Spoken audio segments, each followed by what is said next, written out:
Hi everyone. Welcome to Telugu crypto బడి. So నేను ఈరోజు మీకు వెబ్3 అంటే ఏంటో ఎక్స్‌ప్లెయిన్ చేస్తాను. సో ఈ మధ్య కాలంలో మనం చాలా వింటున్నాం గదా! క్రిప్టోలో వెబ్3 అంటే ఏంటి అనేది. సో దానికంటే ముందు యాక్చువల్లీ వెబ్3 కంటే ముందు వెబ్1, వెబ్2 అంటే ఇంటర్నెట్ గురించి ఎక్స్‌ప్లెయిన్ చేస్తాను క్విక్‌గా. సో యాక్చువల్‌గా వెబ్1 ఏంటంటే మనకిది 1989లో నుంచి స్టార్ట్ అయింది. మీకు అందరికి తెలుసు అప్పట్లో ఇంటర్నెటు మామూలుగా యాహూ గాని, ఇంకా తర్వాత కొన్ని రోజులకు గూగుల్ గాని వచ్చినాయి. కానీ అప్పుడేందంటే ఓన్లీ మనం చదవడం మాత్రం చేసేవాళ్ళం వెబ్1లో. అంటే అవన్నీ స్టాటిక్ పేజెస్ అన్నట్టు. అంటే ఇప్పుడు మనము వాటితో ఇంటరాక్ట్ కాలేము.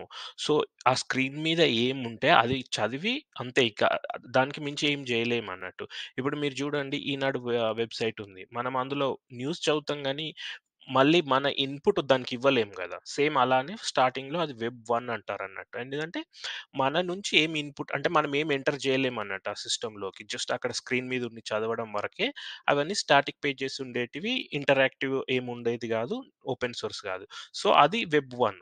సో, దాని తర్వాత స్లోగా ఏమైందంటే 2004లో వెబ్ 2.0 అనేది స్టార్ట్ అయింది. ఇది ఇందులో మేజర్ డిఫరెన్స్ ఏంటంటే డైనమిక్ కంటెంట్. అంటే మనకు వెబ్ పేజ్‌లు చేంజ్ అవుతూ ఉంటాయి. అంటే ఇప్పుడు ఒక దాని మీద క్లిక్ చేయంగానే ఇంకొక లింక్ రావడము, ఇంకొంచెం డైనమిక్‌గా ఫార్మ్స్ మనం యూజర్ ఇన్ఫర్మేషన్ ఎంటర్ చేయడం స్టార్ట్ అయిందన్నట్టు. అంటే మనం చదవడంతో పాటు దాంట్లో మన ఇన్ఫర్మేషన్ రాయడం గూడా పాసిబుల్ అయింది వెబ్ 2.0లో. అలానే మన ఇన్ఫర్మేషన్‌ని సేవ్ గూడా చేయొచ్చన్నట్టు. ఇప్పుడు మామూలుగా బ్యాంక్స్ గానీ, సోషల్ మీడియా ఏందంటే మన ఇన్ఫర్మేషన్ దాంట్లో ఎంటర్ చేస్తున్నాం, సేవ్ చేస్తున్నాం. మళ్ళా అవేందంటే ఇంటరాక్టివ్ వెబ్‌సైట్. సో, మనం ఇన్‌పుట్ ఇవ్వడము అట్లాంటియన్నీ చేయొచ్చన్నట్టు. సో, అలా మేజర్ ఎగ్జాంపుల్స్ ఏందంటే, ఇప్పుడు మనకు సోషల్ మీడియా గానీ ఏదైనా సో, మనము అంటే మన ఇన్‌పుట్ మొత్తం అక్కడ స్టోర్ చేయగలుగుతున్నాము. వాటితోని ఇంటరాక్ట్ అయితున్నాము. ఆన్‌లైన్‌లో వేరే వాళ్ళతోని మాట్లాడగలుగుతున్నాము. కమ్యూనికేషన్ చేయగలుగుతున్నాము. ఇవన్నీ మనకు వెబ్ 1.0లో సాధ్యం కాలేదు. సో, వెబ్ 2.0 అన్నది ఇంకొంచెం అడ్వాన్స్‌డ్ వెర్షన్ అనుకోవచ్చు మనం దానికి. సో అయితే ఇప్పుడు మరి ఇదంతా బానే ఉంది. మనకి ఇంకేం ప్రాబ్లమ్స్ ఉన్నాయి వెబ్ 2.0లో అని మీకు డౌట్ రావచ్చు. సో, ప్రాబ్లమ్స్ ఏంటంటే ఈ డేటా అనేది ఇప్పుడు మనం ఫేస్‌బుక్‌లో గాని, ఇన్‌స్టాగ్రామ్‌లో మనం చాలా డేటా ఇస్తున్నాం. మన ఫోటోస్ అన్ని ఆహ్, సేవ్ చేస్తున్నాం. బట్ ఏందంటే ఎండ్ ఆఫ్ ద డే ఆ డేటా మనం ఓన్ చేయలేమన్నట్టు. ఇప్పుడు మన డేటా మొత్తం ఫేస్‌బుక్ దగ్గర ఉంది. వాళ్ళు ఏమన్నా చేసుకోవచ్చు ఆ డేటాతోని. అవసరమైతే వాళ్ళు మన అకౌంట్‌ని డిలీట్ కూడా చేస్తారు. ఇప్పుడు మీరు అమెరికన్ ఎలక్షన్స్ అప్పుడు ట్రంప్ అకౌంట్‌ని కూడా డిలీట్ చేసిర్రు వాళ్ళు. Twitter, Facebook. సో, ఏందంటే మన ఏమైతే ఇంటర్నెట్‌తోని మన ఇంటరాక్షన్స్ అని ఉన్నాయో, అది మొత్తం ఈ పెద్ద కంపెనీల చేతుల్లో ఉంది. ఫేస్‌బుక్ గాని, గూగుల్ గాని, అమెజాన్ గాని, యాపిల్ గాని. సో, వీళ్ళే కంట్రోల్ చేస్తున్నారన్నట్టు ఇంటర్నెట్. ఇప్పుడు సపోజ్ ఒక్కరోజు గూగుల్ లేదంటే మన జీవితమే స్తంభించిపోతుంది. మనం ఏం జేయలేము. అట్లాంటి పరిస్థితికొచ్చినాం. ఏందంటే ఓన్లీ ఒక మేబీ 5, 6 10 కంపెనీస్ ఇవే కంట్రోల్ చేస్తున్నాయి మొత్తం ఇంటర్నెట్‌నంతా. మన డేటా గూడా మొత్తం వాళ్ళ దగ్గరనే ఉంది. అలానే ఇప్పుడు మీరు యూట్యూబ్‌లో గూడా ఎగ్జాంపుల్ జూసుకుంటే, మీరు ఏ వీడియోలు జూసిర్రో దాన్ని బట్టే మీకెక్కువ వీడియోలొస్తుంటాయి స్క్రీన్ పైన. ఎందుకంటే, వాళ్ళు మొత్తం మన, మన యూజర్ బిహేవియర్‌ని వాళ్ళు అబ్జర్వ్ జేస్తున్నారు. ఇప్పుడు మీరు గూగుల్‌లో ఏదన్నా షూస్ కొందామనుకోని జస్ట్ గూగుల్‌లో ఒకసారి షూస్ అని సెర్చ్ చేసిర్రనుకోండి, మీకు నెక్స్ట్ డే నుండి మీ ఫోన్‌లో మొత్తం అవే షూకి సంబంధించిన యాడ్స్ ఒస్తుంటాయి. మీరెప్పుడైనా అబ్జర్వ్ జేసిర్రా? చూడండి ఒకసారి. సో, ఏందంటే మన ఇన్ఫర్మేషన్ వాళ్ళు మొత్తం గ్యాదర్ చేసి బిజినెస్ కోసం ఇట్లా యాడ్స్ ఇవ్వడం గానీ, వాళ్ళ ఓన్ బెనిఫిట్స్ కోసం ఈ పెద్ద కంపెనీలన్నీ వాడుతున్నాయి. మనకు ప్రైవసీ అన్నది లేదన్నట్టు. సో, మన జీవితం ఇప్పుడు తెరిచిన పుస్తకంలాగా అయింది సోషల్ మీడియా వల్ల. మన ఇన్ఫర్మేషన్ మొత్తం ఈ కంపెనీస్ దగ్గరుంది. సో, ఇది మెయిన్ ప్రాబ్లము.